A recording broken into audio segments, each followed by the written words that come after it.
Boom! What is up, Wanderers? Welcome back. We are here for another one-take bag review, and today we've got a really fun one. It is the Civic Panel Loader 24 liter from Evergoods. This is a beautiful bag, and I've been wanting to review this bag since the channel started, so I'm excited to finally have one on hand that I've had a chance to test, and I'm ready to talk about it with all of you. All right, you know what we do on this channel. We do one-take bag reviews, and we're going to do a full walkthrough of this bag, inside and out, get into all the nooks and crannies, talk about what makes this bag unique, and then afterwards we're going to do two things we like about the bag, two things not so much, and an overall recommendation should you chunk down 279 buckaroonies for a Civic Panel Loader 24. That's a lot of money. So I think at the end of this review, we're going to have a little discussion about how much is too much money to charge for a backpack. All right, let's dive in. The exterior of this this bag, you can see, features a beautiful orange color. Typically, it's in black or in navy for the Evergoods bags. This burnt orange is their new colorway, and I think it looks really, really nice. It's not the same kind of blaze orange as some other bags feature. But it is a really good look, kind of that University of Texas burnt orange look. Yeah, I like it. It is a nylon bag. It's a fairly heavyweight nylon, not an X-Pack material, so it is fairly lightweight in terms of overall weight of the bag, but not the same kind of lightweight as you get from some of the super modern materials out there, but it is a really good looking bag and good looking material. The materials throughout the bag, whether it's the zippers, the choice of fabrics, everything, the fit and finish, all top notch as you would expect from a premium backpack company like Evergoods. You do have a small morale patch hook and loop section down here. Evergoods sells patches. It is a really small square patch, so not everything you have will fit on that space, and if you can deal with a little bit of overhang and a little bit of exposed fabric there, hook and loop, it's not a big deal. So what else about the exterior of this bag? Well, the zippers themselves are really nice, high quality. The zippers are chunky. The pulls are nylon, kind of, what would we call these, little braids that stick out from about 3 inches. They work well. You've got zipper pulls at the end of all the points where you should have them. And then let's talk about one of my favorite features of this bag, which we may talk about again later, which are the grab handles. Okay?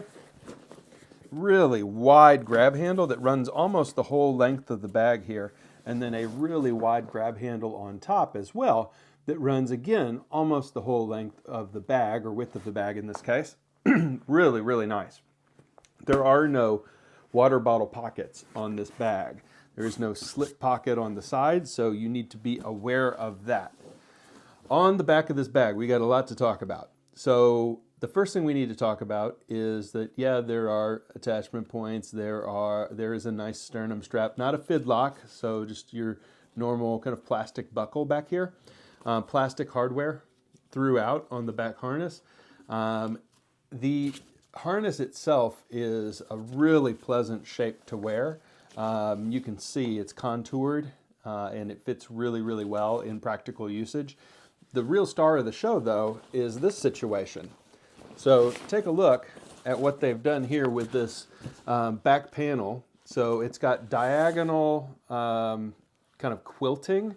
So there's tons of airflow, and it feels, I don't know if you've seen those purple mattresses that have kind of an eggshell shape to them. It feels kind of like that. It's a very nice material, and it's very comfortable to wear. It's also a pretty good look. So I think it looks very nice. It complements the orange of the bag, and overall, the back panel and very super cushioned straps make this a very comfortable bag to wear. And the nice cushions make this the nice hand grips make this a very comfortable bag to kind of grab and carry too, should you be grabbing and carrying the bag for an extended period of time. So that's the exterior of the bag. There's not much else to talk about on the exterior, so it's time to talk pockets. The first pocket that we're going to be dissecting is this front pocket. It runs almost the full height of the bag here. So we'll unzip, and then we'll talk about what's inside here. So inside you can see you've got a big drop pocket, which is good, and then you've got a zippered section here, which is covered in see-through mesh. And inside that zippered section, I've just tossed, what have I tossed in here? I've tossed in some pins, I've tossed in a flashlight, a Sharpie, little backup cord, so some good stuff in that section. And then you have two more admin pockets. You have a small kind of wallet-sized pocket, and then you have a multi-tool or pocket knife-sized pocket. This, by the way, if you haven't seen my video, is my favorite pocket knife. It's called the Filter from Kershaw. You can buy that on Amazon. I'll put the link in the video description, and it is a surprisingly cheap and really nice everyday carry pocket knife. So, little shout out to the fine folks at Kershaw. So this whole front pocket runs from right here to right here, and again, it has three subdivided sections and then a drop section where you can slip an organizer or really anything, but it does fit kind of the Civic pouch, the access pouch, the thin one, kind of slips right down in here. So food for thought. All right, that's the front kind of admin drop pocket situation. Let's go next to we're going to skip the main compartment for a second, and we're going to talk about this zipper, which looks like a laptop. When I first had my hands on this bag, I thought, oh, and a laptop access on top, nice. But in reality, that huge wide zipper that runs the whole length of the bag is a really nice drop pocket, okay? So in there, glasses, little wallet with YouTube business cards in it, a tripod, a folding tripod, and my Poca pens. It's got a key leash in there. You can put your AirPods in there, but it's a really huge pocket up top. Again, that goes the whole length of the bag. About yay big. What is yay big? A little bit smaller than a foot long from Subway. Maybe on flatbread. Yeah, a foot long on flatbread would fit in there from Subway. All right, now let's talk about the laptop compartment, and then we're going to get into the main compartment. So on the back, you've got a side zip that runs the whole length of the bag, and that side zip opens up to a tech compartment or laptop compartment. You have a zipper, good Lord, you have a Velcro strap that holds in place up to a smaller 17-inch laptop. This is about a 14-inch laptop from HP. But you can put two laptops in here very easily, or a tablet and a laptop. So a pretty big and easily accessible laptop compartment. Let's talk main event. The main event in the Civic Panel Loader is what's behind the panel and the space in which you can load. So here we go. This is the main compartment of the CPL 24. And you can see that you've got a full clamshell here. So the whole panel comes down. That's where they get the name. It's not the half zip, which is a half zip. This is the panel loader. Drop the panel, load the bag. Okay, what's going on in here? Well, you've got some pin straps up top that also serve as attachment points if you wanted to. And there's a lot of brands that will sell things that will fit up into the top of bags, little admin compartments, etc. I'm just going to use it as a pin clip. Then you have a very stretchy, very stretchy, kind of feels like spandex book / folder / organizer holder back here. Yeah, I guess you could put another tablet in there, but frankly the access is easier on the tablet sleeve on the side, so I'd use this for books or folders, etc. Then I've dropped in a pouch, and remember that you can drop in the access pouch, which Evergoods also sells, into this space. I've got a little backup gimbal here, little stress ball for when I'm stressed. And then on this side, this is again the front flap of the bag. you have a very nice pouch up top that I really enjoyed. This pocket, I put in my laptop cord and plug. So very nice pocket up here with a little bit of kind of just, I would call it a branding, but it's a little bit more than branding. It also kind of walks through what the strength of the ballistic nylon is and all that. So neat little detail. I like it. And then you've got a large mesh pocket here on the interior. In this pocket, I've tossed in just some entertainment stuff. I've tossed in my gaming device and my Kindle and my gimbal. All right, so that's the walkthrough of the bag. And I want to now talk about the two things that I really, really like about this bag. All right, the first thing that I really like about this bag surprised me. It's not exactly what I thought I would fall in love with on a bag, you know, this premium, but it is this top pocket. I don't know why. So most backpacks that have this top drop pocket make it about the size of sunglasses. And so you've got a sunglass space and a felt lined thing, and it's nice, but the bag is this bag and this wide, and the sunglasses pocket is this wide. So this bag opens it wide open. You've got a huge space here. And you know, it's great for glasses. It's great for AirPods. It's great for a lot of stuff. And it is the pocket I used most on this bag. It's like having a little fanny pack with you at all times. And it's a great kind of just toss it all in there and grab it when you need it kind of pocket. I loved it. Absolutely loved it. The second piece I loved about this bag, second thing that I thought was better than most, was the strap and back panel. And if I'm being honest, there's a lot of companies out there that make great straps. I think this is my favorite back panel I've ever seen. So this material and what they've done, I forget what they call it, monofilament something, regardless.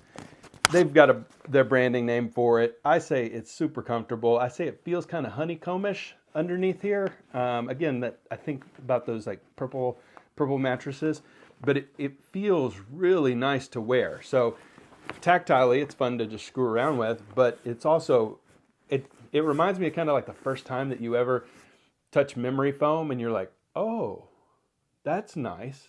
That's better than my pillow. That memory foam, I like that. Feels like that. Feels like, oh, I wish more of my bags felt like that. So very comfortable in practical use. And the quilting that they did here kind of on the bias works really well. So yeah, comfortable straps, of course, comfortable back panel, next level. All right, so two things that I don't like as much about this bag. Two simple things, really. And one of them is quibbling over price, so we're going to do that in just a second. The other one is just a design, an interesting design feature that maybe I would have gone a different way with, maybe not. So when I'm tossing on a backpack, I toss it over my right shoulder. I'm right-handed, I walk around like this, and then, you know, I pull it around, I grab it down, I use it, I open it up, etc. This bag is almost, you could make the case, designed to be used like this because you access the laptop from here, you access this pocket from here, you've got the wider grab handle from this side. So, and on the inside, you've got that mesh pocket as well. It's also designed to be accessed from this specific side. So the right side when you're looking at the bag, the left side when you're wearing the bag. And so when I pull the bag around, flip it around, there's the potential, if you're going to do that much access from the side stuff, there's the potential to kind of build it out where everything is accessible when you swing it around. But as a right-handed person that wears bags on my right shoulder, it's on the wrong side. So in practical use, what I end up doing is taking the bag off, setting the bag down, setting it this way if I want to access the top pocket or the main compartment, setting it this way. So 50% of the stuff I have to set it on this side, 50% I set it on this side. Minor annoyance, but in practical terms, this pocket isn't as useful as I would like it to be because you have to be conscious of what you're putting in there because it's horizontally at all times oriented, which means things could fall out of the pockets. They're not angled pockets, they're just like this, which means that anything I put in there except for the zippered pocket is all going to sink down to the bottom down here. Something to be aware of. Not a deal breaker on the bag, but I didn't find myself loving this pocket, and maybe that's why I use this top pocket so much, is because this pocket just felt a little inconvenient, although it's really well organized. All right, second thing I didn't love as much about this bag, price. We'll talk about price here in a second, but I want to quibble about one specific thing. You get max usage out of this Civic Panel Loader bag when you have the access pouches from Evergoods. The access pouches fit right down in here. One of them fits in here. They're really nice. They're also another $75 each on top of $279 that you already paid for this bag. So if you wanted the pouches to kind of complete out this bag, you're talking $150 plus $280. What? You're getting pretty dang close there to a $500 bag. The answer to is any bag worth $500 is nope. The answer to is this bag worth $280 is maybe, but man, the answer would be absolutely yes if it came with the pouches. So just a quibble about value for money there. You've got the pouches, you've got the bag. Maybe you should sell the pouches with the bag, or maybe there should be a steep discount when you buy the bag that you get 50% off the pouches. I don't know, something. I ended up using, instead of Evergoods, alpaca pouches, and it was just fine and half the price. So let's talk about this bag. Two things we liked about the bag, remember, were the insanely cool top pocket and the back panel of the bag. The things we didn't like as much, the orientation, the horizontal orientation of half of the zippers and pouches on this bag, plus the lack of the value of throwing in the pouches. And I know you're thinking that, you know, I shouldn't say that you need to throw in more stuff to make it a good bag, but I want to give you a couple of examples. So this bag is from Lowpro. It costs $100, and it comes with the bag, and not just a bag, a very cool organizer. A very cool like that is cool, right? And it slips right in. That's nice. I've got multiple examples of bags that come with bags. That bag came with a bag. That bag came with a bag. This bag, you can toss in a bag at a discount. So, Evergoods, I would like to see that. So, the question becomes, should you buy this bag? That's what I always ask at the end of a review. Am I recommending this bag? On its own merits, yes, I am recommending this bag. I just did a review of a list of the top 10 EDC laptop bags. I'll put the link in the video description. This was number 4 on the list. It is a great EDC laptop bag. Great. But I don't think it's worth the money. And this puts this bag kind of in go-ruck territory for me. Is it a great bag? Well, hell yes, it's a great bag. Is it worth $280? I can't in good conscience tell you that I think this bag is worth $280. Not when this bag costs less, this bag costs less, this bag costs less, this bag costs less, this bag costs less, this bag costs less, that bag costs less. That one probably cost the same amount. But you see what I'm saying, right? Like, you can get for $100 less, you can get an Air City Pack Pro. And will you like it exactly just as much? Maybe you like this one a little bit better. But it's a great bag, and it's lots less money. So, I don't know. This is going to cost you 30% more than most bags out there. It's in go-ruck territory, brown buffalo territory, some of the mission workshop stuff, some of the Waterfield designs. It's elite stuff. Tom Bean, that territory, but even a Tom Bean Cynic, I think, is less than this money. So, all right. So I guess that's my final take, and it might be a controversial one because I know these bags are really well loved. But I think it is a great bag, and it's probably not worth the money. I hope that makes sense, and I hope you guys enjoyed the review. I do love the bag, and I do think it is quality through and through. But I'd be much more comfortable recommending it to you if it was $199 instead of $280. So everybody, thanks so much. Really appreciate you being with the channel. Really appreciate you watching this review and all other reviews that you have watched. And I hope that the channel continues to entertain you and add value back. Thanks, everyone. Have a wonderful rest of your day, and we'll see you next time. Bye for now.